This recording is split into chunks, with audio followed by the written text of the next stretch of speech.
और अगर तुम लोग नए हो तो सब्सक्राइब करो, वो जो लाल वाला बटन है उस पर फूट फेंक के मारो या फिर मोमबत्ती, मुझे नहीं पता, बस क्लिक हो जाना चाहिए। रमजान पर निबंध। रमजान के दिन पर निबंध। प्रस्तावना। हमारे देश में विभिन्न त्योहार मनाए जाते हैं। इन सभी त्योहारों का अपना अपना महत्व होता है। उसी तरह से रमजान यह इस्लाम धर्म का सबसे प्रसिद्ध त्योहार है। रमजान का महीना हर मुसलमान के लिए पावन और महत्वपूर्ण होता है। मुसलमानों के 12 महीनों में एक महीने का नाम रमजान है। रमजाने का महीना बड़ा ही पवित्र माना जाता है। इस महीने में हर मुसलमान अपने दिल से रोजे रखते थे। रमजान का महीना 30 दिनों का होता है। रमजान के महीने को 3 भागों में विभाजित किया गया है। जो प्रथम, द्वितीय और तृतीय भागों को इस्लामिक भाषा में अशरा कहा जाता है। पहला अशरा 10 दिन का होता है, दूसरा अशरा 11 से 20 में, दूसरा अशरा और तीसरे दिन 21 से 30 में विभाजित किया गया है। रमजान के महीने में 3 अशरे होते हैं। पहला अशरा रहमत का, जिसमें अल्लाह की कृपा होती है। दूसरे अशरे में मगफिरत की होती है, जिसमें अल्लाह हर मुसलमान के गुनाहों को माफ करता है। तीसरे अशरे में जहन्नुम की पीड़ा से खुद को बचा सकते हैं। रमजान के पहले 10 दिन अत्यंत जरूरी होते हैं। इन रहमत के दिनों में हर मुसलमान गरीबों और जरूरतमंदों की सहायता करता है। हर एक इंसान इन दिनों में विनम्रतापूर्वक बातचीत करता है, सभी की इज्जत करता है और सदव्यवहार से सबके मन जीत लेता है। रमजान के दूसरे अशरा माफी का होता है। कहते हैं इस अशरे में अल्लाह दूसरे दिनों के मुकाबले इस वक्त अपने बंदों को जल्द माफ कर देता है। इस्लामिक रीति रिवाज के अनुसार यहाँ लोगों को अपने किए हुए पापों से मुक्ति मिल जाती है। तीसरा अशरा जहन्नुम से खुद को मुक्त करना होता है। यहाँ लोग अल्लाह से इबादत करते हैं कि उन्हें जहन्नुम से बख्श दे। इस अशरे में 10 दिनों तक लोग एक ही जगह बैठकर अल्लाह को पुकारते हैं। औरतें घर पर रहकर नमाज पढ़ती है। रमजान का महीना हर मुसलमान के लिए दुआओं का और खुशियों का महीना होता है। रमजान के पश्चात ईद मनाई जाती है। रमजान का महीने हर मुसलमान के लिए अजीज और बेहद खास होता है। रमजान के बाद हर मुसलमान चांद को निहारकर अपना उपवास यानी रोजा खोलता है। इस त्योहार को हम ईद उल फितर के नाम से जानते हैं। ईद का त्योहार रमजान के आखिर में मनाया जाता है। रमजान इस्लामिक कैलेंडर के अनुसार 9वां महीना होता है।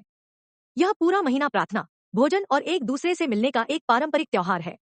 ईद के दिनों में सवेरे पहले नहाना और नए कपड़े पहनकर हर मुसलमान तैयार हो जाता है।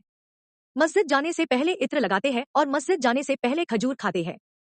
पुरुष सफेद रंग के पोशाक पहनते हैं, जिसे हम कुर्ता पजामा कहते हैं। फिर सभी पुरुष मिलकर ईदगाह या मस्जिद की ओर जाते हैं, जहां सब एक साथ नमाज अदा करते हैं और अल्लाह से अपने और अपने परिवार की सलामती की दुआ मांगते हैं। नमाज से पहले लोग गरीबों को कुछ आवश्यक चीजें दान दक्षिणा में देते हैं। नमाज अदा करने के पश्चात लोग एक दूसरे के गले मिलते हैं और खुशियां मानते हैं। ईद सभी भारतीयों को एक साथ शांतिपूर्वक मिलजुल कर और प्रेम आस्था के साथ जीवन यापन करना सिखाती है। ईद मुसलमानों का पावन त्योहार है। रमजान का महत्व। रमजान के महीनों में इंसानों को बहुत कुछ सीखने को मिलता है। लोग अपनी रोजमर्रा के कामों को करते हुए अल्लाह की इबादत करना भूल जाते हैं, समय नहीं निकाल पाते हैं। रमजान का महीना अल्लाह के बंदों को ये याद दिलाता है कि ये जिंदगी उस खुदा की नेमत है, कुछ समय उसकी इबादत के लिए भी निकाल ले, ताकि खुदा का रहम हम सभी इंसानों पर बना रहे और हम सब खुशहाली जिंदगी जिए। मुसलमान रमजान क्यों मनाते हैं? रमजान का सिलसिला सदियों से चला आ रहा है और रमजान को पूरे विश्व में मानते हैं। इस्लामिक धर्म के मान्यताओं के अनुसार ऐसा कहा जाता है कि 610 ईस्वी में पैगंबर मोहम्मद साहब के जरिए पवित्र किताब कुरान शरीफ जमीन पर आई। कहते हैं कि तभी से दुनिया भर के मुसलमान पहली बार कुरान उतरने की याद में पूरे महीने रोजे रखे थे। लिहाजा रमजान को कुरान के जश्न का भी मौका माना जाता है, क्योंकि पूरे रमजान में मुसलमान कुरान की तिलावत यानी कुरान को पढ़ते हैं। इस्लाम धर्म में रोजा अल्लाह का शुक्रिया अदा करने का त्योहार भी माना जाता है। रमजान के महीने में हर मुसलमान अपने अल्लाह की इबादत यानी प्रार्थना करते हैं।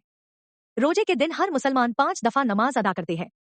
रमजान के महीने में प्रातःकाल होने से पूर्व और अजान से पहले भोजन ग्रहण करते हैं।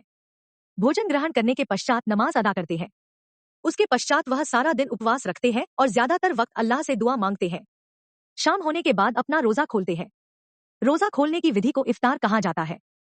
इस वक्त वह जो भी भोजन और पकवान बनाते हैं उन्हें दूसरे परिवारों और जरूरतमंदों को परोसते हैं। रमजान के दिनों में हर एक सच्चा भक्त खुदा की दुआ में लगा देते हैं और नेक काम करने में विश्वास रखते हैं। ईद के दिन बच्चे बूढ़े साथ में ईद मनाते हैं और बच्चों को ईदी दी जाती है। ईद के दिन स्वादिष्ट सेवैयां बनती है। ईदगाह में नमाज अदा करने के बाद खुश होकर अपने घरों की तरफ लौटते हैं। ईद के बाजारों में बड़ी रौनक रहती है। ईद का त्योहार कई दिनों के लिए जारी रहता है। लोग अपने हर रिश्तेदारों के घरों में जाकर ईद की ढेर सारी बधाई और शुभकामनाएं देते हैं। ईद के दिन मुस्लिम परिवारों के अलावा अन्य धर्म के लोग भी उनके ईद के त्योहार में शामिल होते हैं और ईद की मुबारकबाद देते हैं।